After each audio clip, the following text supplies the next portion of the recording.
But in that situation, he's expecting conflict, but it doesn't happen, right? In that situation, there's forgiveness. So, I guess my question to you is, why do you think today forgiveness is difficult for people? Accountability, exposure, truth, and you got to have that conversation, man. Because okay, listen, sorry, this is bothering my beard. Um, it doesn't matter if Esau comes. I'm just using my own example personally. It doesn't matter if Esau comes up to me, and I'm just using anybody for that example, or if I'm Jacob, and or if I'm Esau, it doesn't really matter. We got to talk.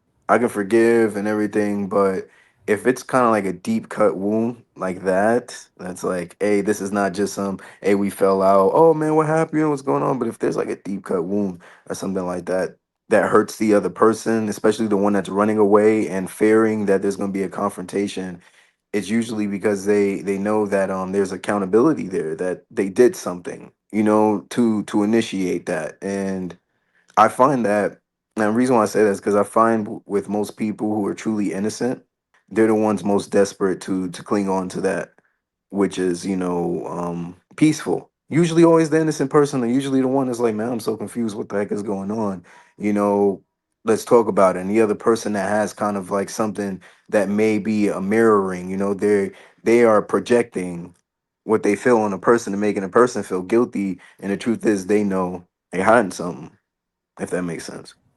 Now that makes sense, but I'm saying from like you said, the side of being a person who you feel is right. And the example I can use is, for like my mom and my dad split when I was super young. Like I was probably like 5 years old, right? And for the longest, my dad, was an immigrant, so my dad got sent back to Mexico for some, legal stuff, whatever.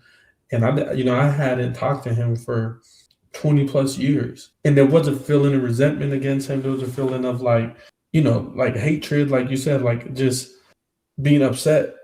And for the longest time, I'm just like, how could you do that to your son? Especially now having a son. Like, I think, it was just like kind of amplified, but I was just in that situation. Where I was like, I just don't understand how you could just, Exactly. cut communications off. And like you said, but I still never forgave him, right? Like I was in, like I said, like we stopped talking when I was 5 years old. So still was in that situation where I never forgave him. And it wasn't until probably like 6, 7 years ago, like a lot of my family members from my dad's side started adding me on Facebook, like cousins I've never met, um, just family members I never met before, and they were all just like reaching out, like saying they wanted to meet me and things of that nature. And like I said, I've never met any of these people, and one of them ended up getting me into contact with my dad. My dad added me on Facebook, and we ended up having a conversation with each other. And it was quick. It wasn't something like super long or nothing like that. But it was at that moment where I forgave him, and I was like, his issue was never with me, right? And I think we see this especially now, right? Like I think with social media, with YouTube, and you can see court cases, like parents weaponize your child against each other. Mm-hmm. Like I was a weapon my mom could use against my dad. Exactly. And I think there's only, especially being in a different country, there's only so much you can do, right? So it's easily to paint that picture of him not being a caring father or not wanting to be around because he's not there to defend himself in that situation.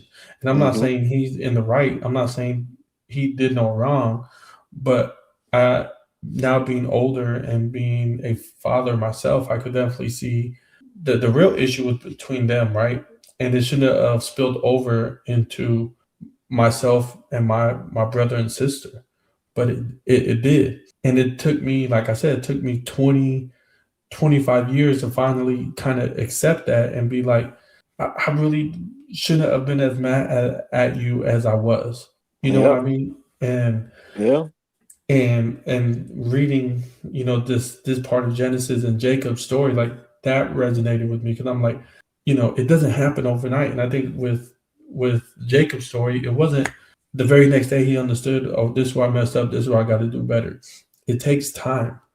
And I think, hopefully the next time I'm in that situation, hopefully I'm not in that situation, But if I am in that situation again, hopefully it's not 20 years of figuring it out. Like, hopefully not 20 years of disliking somebody or having a negative energy towards somebody. Hopefully, All right. I can figure it out a lot sooner. Yeah. It's the key there is, like we were talking about earlier, the motivations of a man, right? The ambitions. What is driving that person? Are they doing it for themselves, because they just want to get ahead, like you saying, cussing out somebody in the gym, just because you want to get a spark in the energy?